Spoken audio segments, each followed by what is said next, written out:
I call upon Jennifer Swan for the Laity report.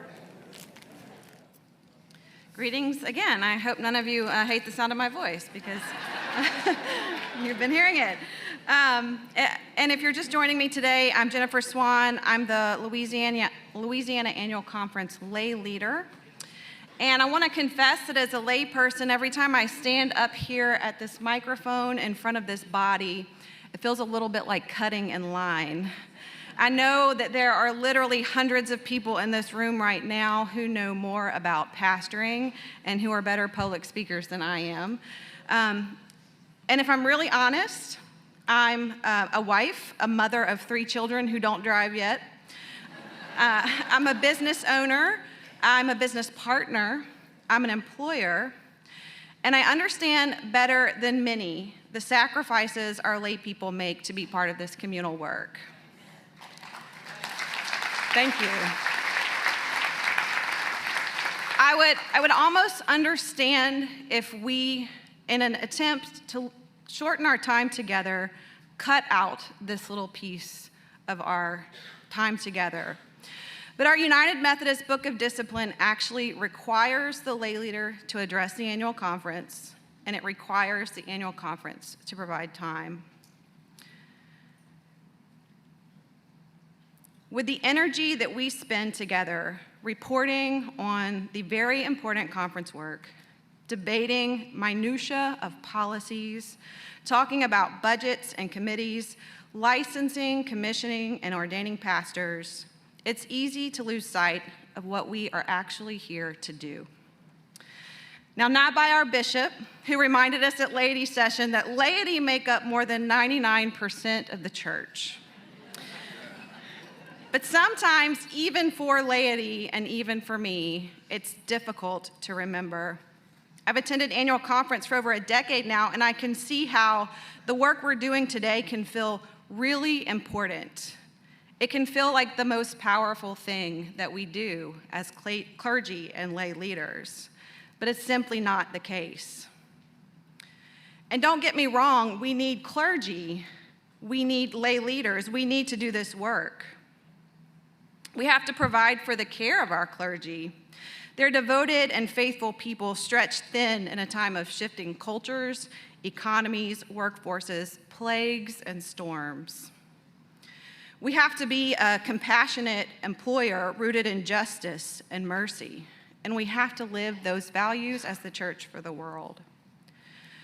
For every one of us here in this room today who vote yes or no on the business of the day, there are hundreds of Louisiana United Methodists across the state not watching, not waiting for us to act. Many of them don't even know that we're here. Literally, as we speak, they're in their churches, their homes, their workplaces, their communities, living and sharing the good news of the gospel in powerful ways that make a kingdom difference for the world. The work they are doing in their communities and the world is how the church exercises its power.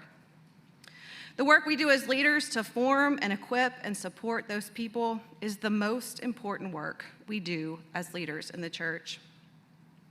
One brave word lived out in our churches or in our communities has more power than 1,000 words published or not published as a resolution or report in our journal. In fact, according to the United Methodist Book of Discipline, it's the laity's Christ-like example of everyday living and sharing their own faith experience of the gospel, which is the primary evangelism tool through which all people will come to know Jesus Christ. And that's how the church will fulfill its mission to make disciples of Jesus Christ for the transformation of the world.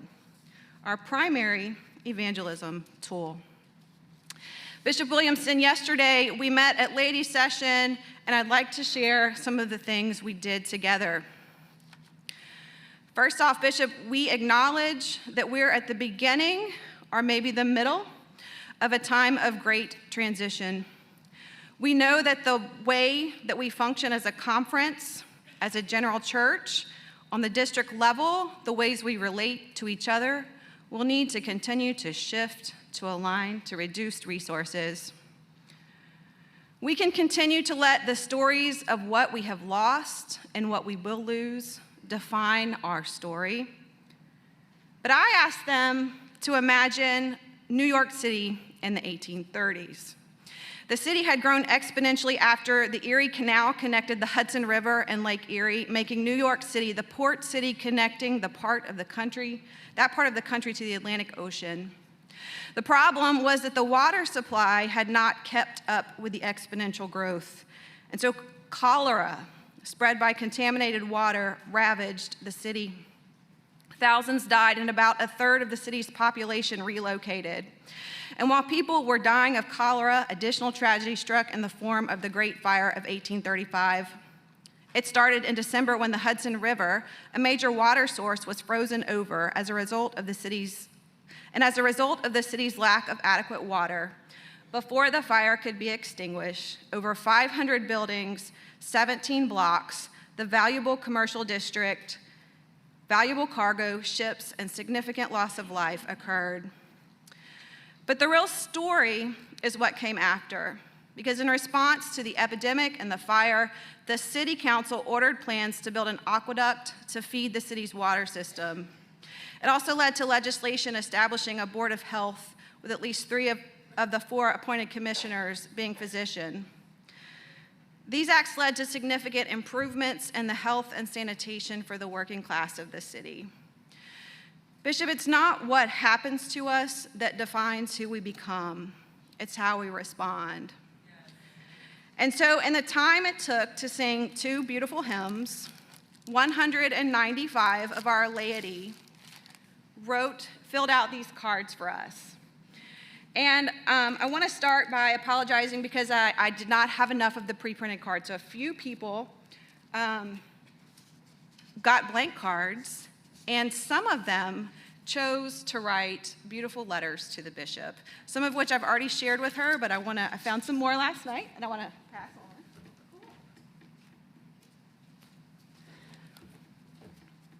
on. But the rest of us answered these 3 questions. What are your hopes and dreams for the church? What are the essential conference functions? And how can laity help raise up and develop more lay leaders? I read every one of these 195 cards last night.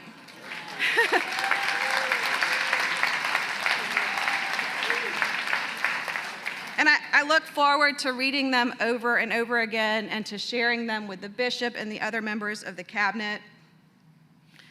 And before I get into specific answers, I want to preface it with 2 observations. First, we are a diverse group with diverse ideas, diverse dreams, and diverse hopes. And second, this might surprise you, Bishop, on all 195 cards, I don't remember seeing the word sermon or referencing Sunday morning at all. Don't get me wrong, I'm not here to say what our pastors and those who do worship is not important. It's important. We need you. We need solid preaching, we need quality worship service, and we appreciate the talent that you bring to that part of our work together. But Jesus himself preached to multitudes, and yet there were 120 in the upper room waiting for Jesus. And although Wesley was a talented orator and gave many great and necessary sermons that define our theology, his talent in the pulpit is not the reason we are named Methodists, and it's not why his work began a movement instead of dying with him. The first question was about our hopes and dreams for the church. And Bishop, you'll be happy to know that Eeyore did not submit a response. Our hearts are filled with hopes and dreams for the church. 3 themes emerged from our laity's response to this question. First, many expressed hopes and dreams for a church where all persons can experience and participate unconditionally in the body of Christ. One response said, I want my church to be as welcoming to others as it was to me when I was growing up. And here's some others: to reach out with open arms to those who are disenchanted with Christianity due to discrimination and judgment.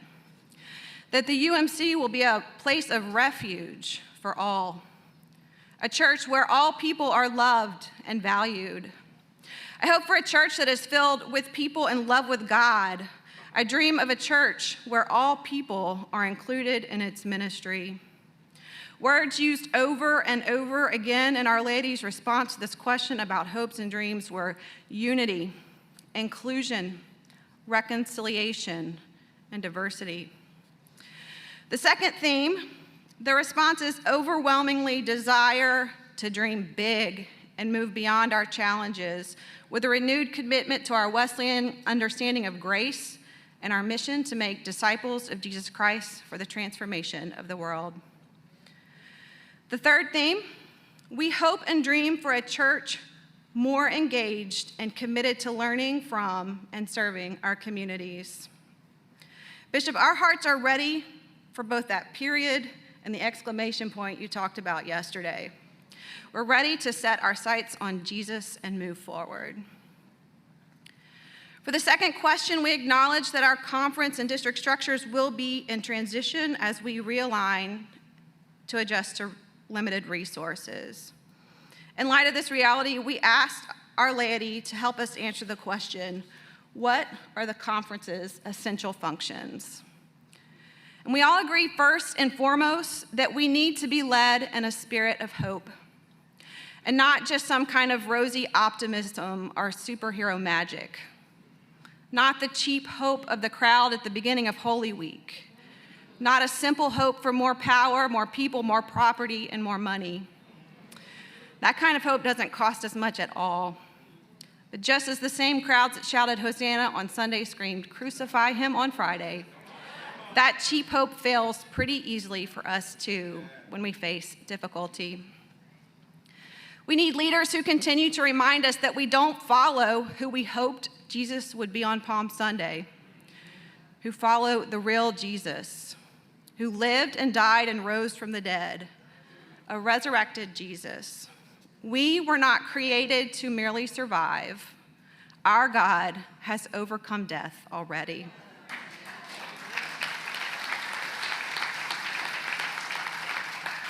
Bishop, remind us again and again that our hope does not come from the world, and the world can't take it away. Keep telling us, keep raising the ceiling of our hope. The hope we have in Jesus is the kind of hope that has real power, the kind of power that overcomes, but it doesn't come cheap. Second, Bishop, during this time, we need the conference to help fill those United Methodist Church deserts in Louisiana. Many of our communities in Louisiana are unserved or underserved since the recent disaffiliations. We need leadership, assistance, and resources in those areas so that no Louisiana United Methodist is left behind or forgotten.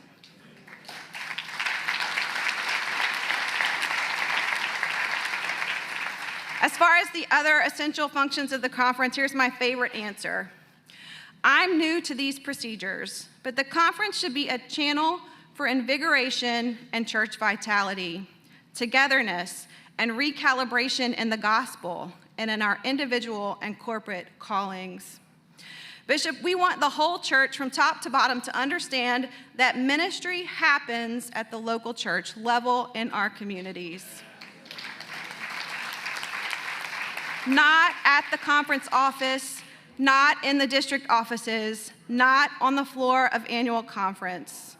It's happening in our local churches and in our communities, in our big churches, in our tiny churches, and everything in between. And these are the verbs our laity used to describe the essential functions of the conference, in no particular order. Equip, encourage, empower, order, connect, train, ordain, support, develop, nurture, coordinate, communicate. Here are some additional specific needs that were noteworthy. We want our pastors to have the care and resources they need and we want them to be treated justly and compassionately. But that does not mean they don't have accountability. We want a conference that continues to develop our pastors and hold them accountable to their calling. Though we love and support them, we need them to be challenged. It's hard to live as Christians in this world. We need them to model vulnerability and growth so that we can do better as Christians. We want our lay people to be trained in intentional ways that prepare them for ministry in their local settings and also that align with the training our pastors get. We want to be ministry partners with our clergy, not consumers of their time and energy.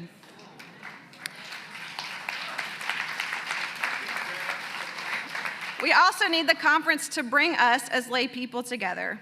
You're the only people with access to every local church, so help us join forces, help us tend our essential connection. And Bishop, the third question was kind of a trick question, because lay people, this is no more excuses. The third question was how we as lay people can raise up more lay leaders. And we know how, so there's no excuse. Here's one response. We need to prioritize connecting with and supporting young people, youth, and adults. Lay leaders must take an active role in leading future generations of lay leaders. Here's an additional list of what you said we can do. Share your story about being called with other lay people. People who feel invited and needed are more likely to answer a calling God has placed on their heart by entering into ministry. So share opportunities, ask, invite, explain how they can help. Mentor, build relationships. Be a living example of what you want to see in the next generation. Network, offer training, encourage, teach and lead children and youth. Coach, simplify. Help people feel ready. Invest in discipleship. We know, y'all. We know how to do this. And as the bishop urged yesterday, it's time to get up and do it. We have everything that we need. We can't wait until we have all the answers. We have to start with the answers we have right now. Let's not wait for more resources. Our hearts are willing, so the gift is acceptable. We have everything we need to do exactly what we are being called to do next. And although there are a lot of things that we want, all we really need is the powerful hope that we have in Jesus Christ. A hope that compels the paralyzed to get up and walk, and it's time to do just that.